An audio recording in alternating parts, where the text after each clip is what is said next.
School से जाती तो बहुत सारे लड़के छेड़ते थे। अब छेड़ते इसलिए थे कि भाई एक दलित लड़की है और वो भी स्कूल के लिए जा रही है, दबती किसी से भी नहीं है।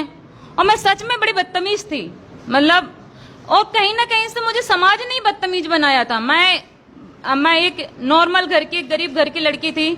कोई जब छेड़ता था, कोई बोलता था, तो कितना मैं बर्दाश्त कर सकती थी, एक हद तक बर्दाश्त करती थी।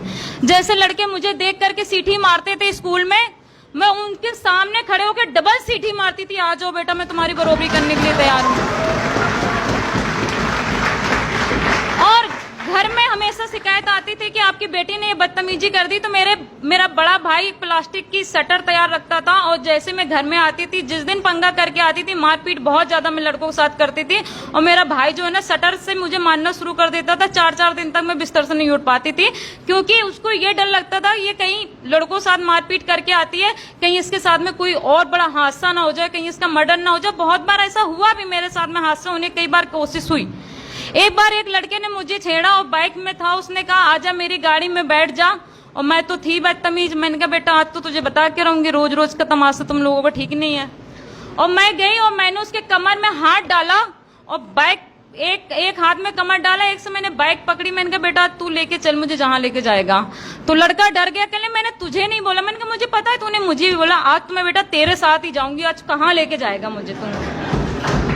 तो वो लड़का घबरा गया। इतने में हमारे आसपास की वो लड़कियां थी, कुछ जो साथी मेरे, जो हम लोगों ने टीम बनाई थी, क्योंकि मैं बहुत कम एज में मैंने एक दलित क्रांतिकारी सेना बना लिया था। जब मैंने हाई स्कूल भी नहीं कर पाई थी, तब मैंने एक दलित क्रांतिकारी सेना का एक संगठन बनाया था। पूरे जिले में मैं चलाती थी उस संगठन को।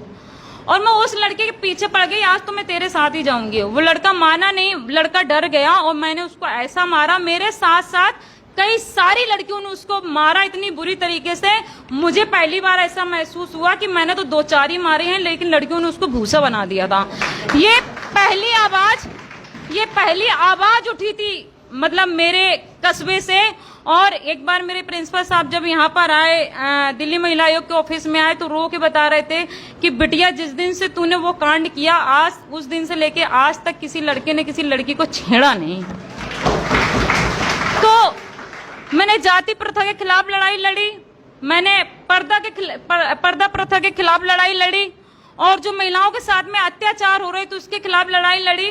और जब गांव से निकली तो मेरे साथ में कई सारी लड़कियां जो स्कूल आज जा रही हैं, आज पूरा का पूरा गांव की बच्चियां स्कूल जाती है। कदौरा जो 8 किलोमीटर दूर पे पड़ता है, सारी बच्चियां स्कूल के लिए जा रही हैं, वो मेरे लिए बहुत बड़ी बात है।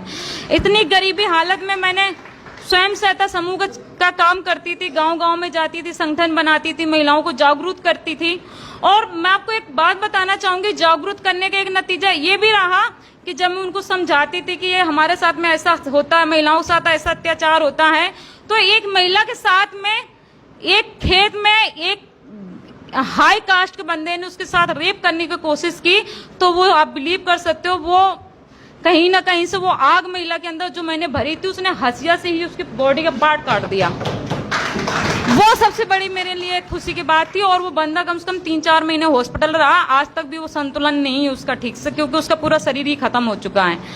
तो मैंने स्वयं सहायता समूह का काम किया, LIC का काम किया, सहारा का काम किया। और मैं स्कूल से निकलती थी, स्कूल से छुट्टी होने के बाद में हर दुकान जा जाके कहीं से 5 रुपया, कहीं से 10 रुपया, कहीं से 20 रुपया ले लेकर कलेक्शन करती थी।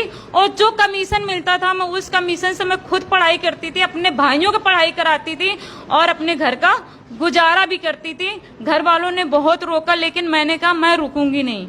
और मैं आपको 1-2 चीजों का नतीजा बताना चाहती हूँ कि मैंने राजनीति क्षेत्र में क्यों कदम रखा।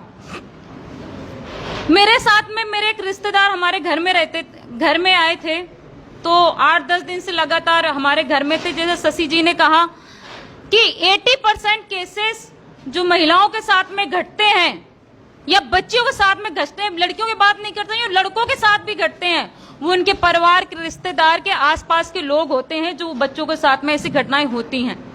तो मैं छोटी थी, 6वीं 7वीं क्लास में थी, इतना मुझे समझ में आने लगा था अच्छा क्या है बुरा क्या है।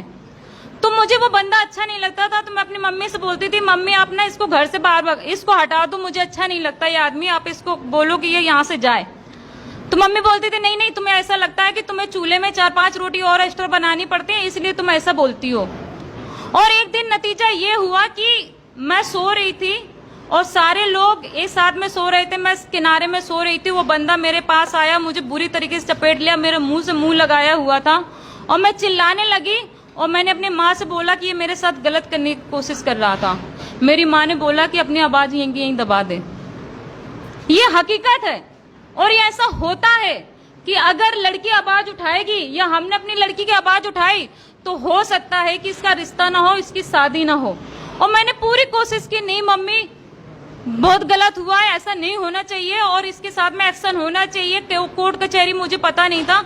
लेकिन मेरी माँ ने बोला और उसने बोला ये तो मेरी बहन की जैसी, मैं ऐसा कैसे कर सकता हूँ इसके साथ में, मैंने तो इसके साथ ऐसा कुछ किया ही नहीं है।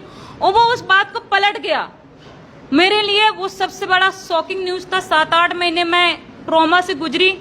एक गांव में और भी ऐसे ही एक बड़ा आदमी था, हमारे गांव में आता जाता था, उसने भी एक बार मेरे शरीर पे हाथ लगाया और बुरी तरीके से लगाया। तब भी मैंने अपने माँ को बोला माँ इसने मेरे साथ ऐसा किया है और मैं तो हंगामा मचाऊंगी पूरे गांव में। तो मेरी माँ ने बोला आवाज बंद कर दे, नहीं तो हम इनके यहाँ पे मजदूरी करने जाते हैं, हमारी मजदूरी नहीं होगी, कल के लिए तेरा रिश्ता नहीं होगा और बहुत प्रॉब्लम क्रिएट हो जाएगी, तेरे भाई और बाप को मार दिया जाएगा जान से। तो बिलीव नहीं करोगे मैं इतना ज्यादा डिप्रेशन में चली गई कि 7-8 महीने बाद एक बार मेरी माँ ने मेरे से कुछ बोला तो मैंने अपनी माँ के ऊपर अटैक कर दिया और बुरी तरीके से मैंने माँ को मारा अपने। तो मैं आपसे ये कहना चाहती हूँ कि अगर आपके बच्चे उदास हैं, बात नहीं कर रहे हैं, अगर उनके साथ में कोई घटना होती है तो कहीं ना कहीं से माँ बाप भी उसके जिम्मेदार होते हैं। माँ बाप खुल के बात नहीं करते बच्चे से। स्कूलों में देखा होगा आपने, अपने घर परिवार में देखा होगा, अगर बच्चा स्कूल से आ रहा है, पढ़ाई नहीं कर रहा सही से, अगर बच्चा टेंशन में है, बात नहीं कर रहा, खेल नहीं रहा है, तो माँ बाप का कर्तव्य होता है कि उससे खुल के बात करें और उनसे एक तरीके से दोस्ती जैसा रिश्ता कायम करें कि अगर आपके साथ में कुछ ऐसा होता है, कोई चॉकलेट देता है, कोई आपको अकेले जगह में अगर आपको लेके जाता है तो आपको उस बात को अपने माँ बाप को बताना है। लेकिन माँ बाप क्या करते हैं कि बच्चों से रिश्ता बहुत दूर बना लेते हैं। बच्चों के साथ में, छोटे छोटे बच्चों के साथ में रेप होता है दिल्ली जैसी जगह पे। लड़की के साथ में एक बार रेप होता है लेकिन समाज उसका बार बार रेप करता है और ये बात हकीकत है। जब वो कोर्ट में जाती है उससे पूछा जाता है कि तुम्हारे कहां पर हाथ रखा गया था, तुम्हारे कपड़े कहां पर थे, तुम किस स्थिति में थी, और बार बार उसका कोर्ट के अंदर रेप होता है। बात की लड़की खुद बोलती है कि मुझे केस लड़ना ही नहीं है, मैं अपना केस को वापस ले रही हूँ, मुझे नहीं चाहिए न्याय। और वो लड़की अपना केस खुद ही वापस ले लेती है। वो लड़की अपना केस नहीं लड़ती है, मना कर देती है कि मुझे ये केस नहीं लड़ना है। मैं आपको बताना चाहूंगी कि एक 8 महीने की बच्ची थी दिल्ली में, 7-8 महीने पहले की बात है। 8 महीने की बच्ची जो माँ नहीं बोल सकती, बाप पापा नहीं बोल सकती, उस बच्चे के सगे ताऊ के बेटे ने उसको गोद में लिया और गोद में लेकर के छत के ऊपर लेके चला गया। सबको लगा कि भाई खिलाने गया, भाई ये तो खिला ही रहा होगा बच्ची को, और छत के ऊपर लेके गया जिसकी उम्र 35 से 36 साल की थी और बच्ची की उम्र 8 महीने की थी। और उस आदमी के खुद के बच्चे 12-12, 13-13 साल के थे।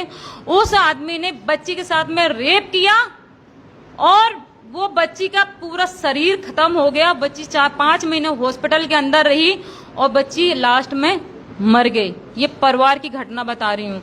तो इसलिए मैं आपसे कहना चाहती हूँ कि जागरूक होने की बहुत ज्यादा जरूरत है। लेकिन मैं आपसे कहना चाहती हूँ कि हर क्षेत्र में लोग कहते हैं कि महिलाओं ने तरक्की की है, अच्छी बात है और तरक्की करना चाहिए, और हर क्षेत्र में कहते हैं कि एनजीओ ने महिलाओं के लिए किया, ये किया, रिजर्वेशन ये मिला है, ये ऐसा हुआ वैसा हुआ, सब कुछ ठीक है।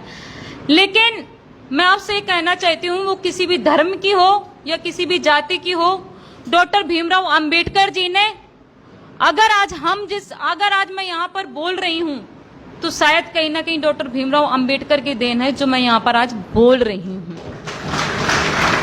और उस चीज को हमें भूलना नहीं चाहिए कि डॉक्टर भीमराव अंबेडकर के रिजर्वेशन की वजह से आज हम यहाँ पर हैं। लोग कहते हैं कि रिजर्वेशन महिलाओं को बराबर का होना चाहिए, लेकिन कितनी पार्टी हैं जो अपने पार्टी के अंदर जब टिकट की बात आती है तो अगर 200 सीट अगर होती है तो उसमें से 2-4 महिलाओं को ही टिकट दिया जाता है। आज कितनी महिलाएं पार्लियामेंट की हैं? मेरे ख्याल से जिस दिन 50% महिलाएं पार्लियामेंट के अंदर पहुंच गई तो महिला सशक्तिकरण खुद ही अपने आप ऊपर उठ जाएगा। हर जगह पर जरूरत है महिलाओं को आगे जाने के लिए। कि मैं 2012 में एमएलए के चुनाव लड़ी, 2014 में मैं एमपी का चुनाव लड़ी बिजनौर से, नगीना सुरक्षित सीट से, और नहटोर सुरक्षित सीट से मैं 2012 में चुनाव लड़ी। जब मैं चुनाव लड़ती थी, आंदोलन करती थी, कई कई महीने में जेल के अंदर रह के आई। एक बार प्रयार जी का आंदोलन कर रही थी तो उसमें बहुत सारे अधिकारियों ने मुझे काफी हाथापाई हुई, मैंने भी हाथ उठाया अधिकारियों के ऊपर, और मुझे लेडीज पुलिस की जगह जेंट्स पुलिस ने मारा, और इतना मारा कि मरा हुआ मुझे छोड़ के आ गए। मैं 2-2, 3-3 महीने तक आंदोलन को लेकर के जेल में रहती रही। लेकिन जब मैं 2012 का चुनाव लड़ी, सबसे ज्यादा मेरे लिए तकलीफ की बात यह थी कि जब मैं 2012 में एमएलए के चुनाव लड़ी और जब 2 दिन रह गए चुनाव के, तो वहां के लोगों ने कहा कि एक चमारी को तो मुख्यमंत्री बना करके भेज दिया, वो आज हमारे ऊपर जूता मारी, और अगर दूसरी को बना दिया ये तो और भी ज्यादा खतरनाक है, ये तो हमसे और भी ज्यादा जूते मारेगी, इसलिए इसको हरा दो।